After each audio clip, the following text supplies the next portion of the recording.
ولكن الآن ربما ضيفنا من نيويورك السفير عبد الله المعلمي مندوب السعودية الدائم لدى الأمم المتحدة لديه إجابات شبه شافية. سعادة السفير، مساء الخير وأهلا فيك بحدث اليوم. مساء النور، أهلا وسهلا بكم. أنا قلت سعادة السفير شبه شافية ليس لأنه طبعا أنا عندي ثقة كاملة بما ستقوله لنا، ولكن يمكن لأنه الأجواء كلها المعلومات فيها قليلة. لا أدري إن كان هذا هو أيضا فهمك للأمر. أتمنى أن تكون الإجابات شافية، ولكن مثل ما تفضلت المعلومات قليلة، ولكن يبدو أن المجتمع الدولي يتجاوب مع الطرح الذي قدمناه نحن و61 دولة أخرى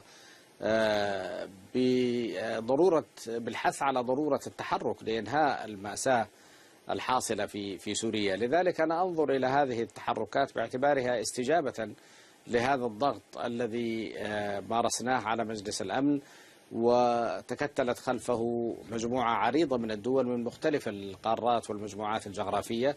وأتمنى إن شاء الله أن ينتج عن مثل هذه اللقاءات خطة عمل تؤدي إلى رفع المعاناة عن الشعب السوري. نعم، يعني الكل عنده تمنيات، بس عندما نسمع مثلا مثل الآن هذا الخبر اللي قرأته قبل قليل سعادة السفير بأنه بوتين اتصل بميركل وبأولاند، طبعا مع حفظ الألقاب، رغم أنه بالأمس يعني كان في موقف جدا سخيف على مستوى الدبلوماسي بين فرنسا وروسيا، وتحدث عن آمال. هل يوحي لك هذا الكلام بأنه ممكن يكون في شيء عند الروس؟ هذا الكلام يوحي لي بأن الروس يشعرون أنهم تحت ضغط عالمي شديد، ضغط للرأي العام العالمي، ضغط من الدول المختلفة في المجتمع الدولي، ضغط إنساني يمارسه الشعب السوري بصموده وتمارسه كل الشعوب بتضامنها مع الشعب السوري. أعتقد أن الاتحاد الروسي لا يستطيع أن يتجاهل كل هذه النداءات وكل هذه المطالبات، ولذلك أجد أنه يحاول فتح القنوات مع ألمانيا ومع فرنسا وغيرها، ولا بأس بذلك إذا كان سينتهي إلى نتيجة إيجابية. المهم هو حصول تقدم على الأرض يرفع المعاناة عن الشعب السوري. طيب سعادة السفير، كما كنت أتحدث قبل قليل أيضا أنه يمكن المفاجأة الكبيرة بهذا الاجتماع ليس أن هناك اجتماع دولي حول سوريا، ولكن أنه في إضافة إلى الراعيين الأمريكي والروسي بين هلالين كل الدول اللي هي صديقة سوريا، إضافة إلى المملكة العربية السعودية وإيران. كيف تتوقع؟ أولا يعني نحن ننتظر إعلان الموافقات من العواصم المعنية، ولكن يعني أكيد المشاهدين عندهم كثير عطش يسمعوا بهذه النقطة. مثل ما ذكر ضيفك السابق، المملكة العربية السعودية شاركت في اجتماعات تحت المظلة الدولية مع إيران ومع غيرها. نحن لا نتردد في خوض المواجهات الدبلوماسية سواء في هذا المحفل أو في غيره، طالما أننا نثق أو نتوقع أن يكون لها نتائج إيجابية تنعكس على مصلحة الشعب السوري وحقن الدماء في سوريا، والعمل على التوصل إلى حل مناسب يلبي تطلعات الشعب السوري. لذلك لا مشكلة عندنا في أن نلتقي بإيران أو نجتمع بها. نحن نواجه إيران ومن هو أخطر من إيران، وهو الاتحاد الروسي الذي يقف خلف النظام السوري. نعم.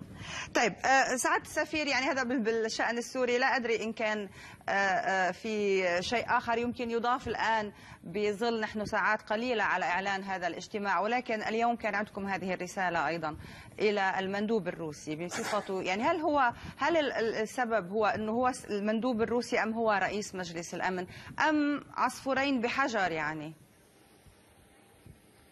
لا، الرسالة وجهت إلى رئيس مجلس الأمن حسب الأعراف والبروتوكولات، وطلبنا من رئيس مجلس الأمن توزيعها على كل المندوبين الأعضاء في مجلس الأمن. فلا مغزى خاص في أنها وجهت باسم المندوب الروسي، لأنها وجهت له بصفته رئيسا لمجلس الأمن في هذا الشهر. طيب، ماذا تأملون من الرسالة سعادة السفير؟ صحة، ماذا تأملون من هذه الرسالة، خاصة أنه طبعا يعني أن يكون هناك أبواب تحرك. مجلس الأمن. نعم، أن يكون هناك تحرك. نحن شاهدنا جميعا الإخفاق الكبير الذي واجه مجلس الأمن يوم السبت، وشاهدنا المهزلة المتمثلة في قيام الاتحاد الروسي بتقديم مشروع قرار لم يحظى إلا ب4 أصوات، وهو كان يعرف سلفا أنه سيفشل فشلا ذريعا في الحصول على الأصوات اللازمة. لذلك هدف الرسالة هو إيضاح الموقف وإيضاح أن هناك حياة آلاف ومئات الآلاف من البشر معرضة للخطر في الوقت الحاضر، وتحتاج إلى تحرك من المجتمع الدولي لمنع حدوث مجازر ومذابح مثل ما حدث في سربرينيتشا وما حدث في رواندا وما حدث في كمبوديا وغيرها. نحن لا نريد للمجتمع الدولي أن يضيف على ضميره عبئا مثل أعباء تلك المجازر السابقة. نعم. طيب، بس كيف يمكن أن يكون في أي يعني أي أمل يمكن يعقد على ذلك سعادة السفير؟ وأنا أسأل هذا السؤال انطلاقا من أن المعارضة السورية الآن تتوقع بأنه طالما مجلس الأمن مقفل هي تريد أن تتوجه إلى الجمعية العامة، وطبعا أنتم الأصدقاء الأوائل لهذه المعارضة ولقضيتها ولقضية الشعب السوري. بالتالي هل في أي شيء ممكن أنه يفعل ليس فقط من داخل مجلس الأمن بل أيضا من الجمعية العامة؟ نحن سنتوجه للجمعية العامة أولا لدراسة القرار السنوي الذي يخص حالة حقوق الإنسان في الجمهورية العربية السورية. سنتوجه للجمعية العامة بطلب عقد جلسات استماع لمعرفة الوضع وإتاحة الفرصة أمام أعضاء الجمعية العامة للتعبير عن مواقفهم وآرائهم، وإذا لزم الأمر نتوجه للجمعية العامة في وقت مناسب لاستصدار قرار من الجمعية العامة إذا كان ذلك ضروريا أو مناسبا. نحن لم نغلق الباب أمام الجمعية العامة، بالعكس باب الجمعية العامة مفتوح وسنتوجه إليه في الوقت المناسب في القريب العاجل إن شاء الله. بس هل ممكن، يعني هذه النقطة اللي يمكن ما فهمناها على المسؤولين المعارضة اللي عم نلتقيهم، أنه عندهم تعويل على الجمعية العامة بما أنه ما في مجال بمجلس الأمن، أنه في سوابق حصلت دبلوماسيا عبر الجمعية العامة بالتاريخ. لا، هل هذا ممكن فعلا أنه يصير في أي اختراق عبر الجمعية العامة سعادة السفير؟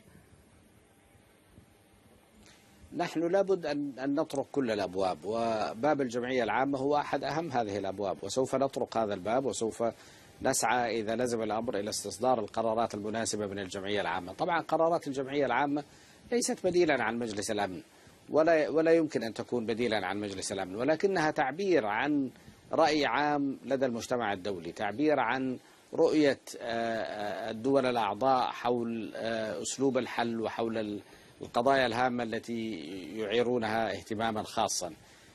إذن مجلس الأمن هو مجال من مجالات المواجهة التي لن نتردد في خوضها في الوقت المناسب وبالشكل المناسب.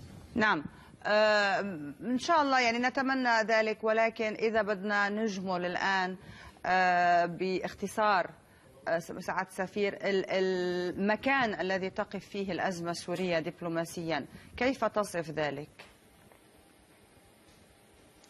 مكان حرج. مجلس الأمن معطل في الوقت الحاضر، شاهدنا ذلك عقب الفيتو الروسي الذي في نظري لم يكن له أي مبرر، ولكن هذا لا يعني التوقف عن المحاولات. نحن مستمرون في عدد من المحاولات. طرقنا باب مجلس الأمن بعد الفيتو الروسي بهذه الرسالة، سنطرق باب الجمعية العامة بمختلف الوسائل، سنعود مرة أخرى إلى مجلس الأمن إذا لم تتضح نتائج إيجابية، سننتظر نتائج الاجتماعات التي دعي إليها في أوروبا في الأيام القليلة القادمة، سنواصل المواجهة الدبلوماسية بكامل أشكالها وبكل قنواتها المتاحة لنا. العمل الدبلوماسي في نهاية الأمر هو جزء من عمل المواجهة العامة، والمواجهة العامة بطبيعة الحال تتضح أكثر ما تتضح على ساحة النضال والمواجهة، ولكن من واجبنا أن ننقل صوت الشعب السوري ونداء الشعب السوري واستغاثته إلى العالم أجمع. نعم. بدي اتشكرك شكرا جزيلا. صح سعادة السفير، بدي اتشكرك شكرا جزيلا السفير عبد الله المعلمي مندوب السعودية الدائم لدى الأمم المتحدة ضيفنا من نيويورك. شكرا جزيلا لك.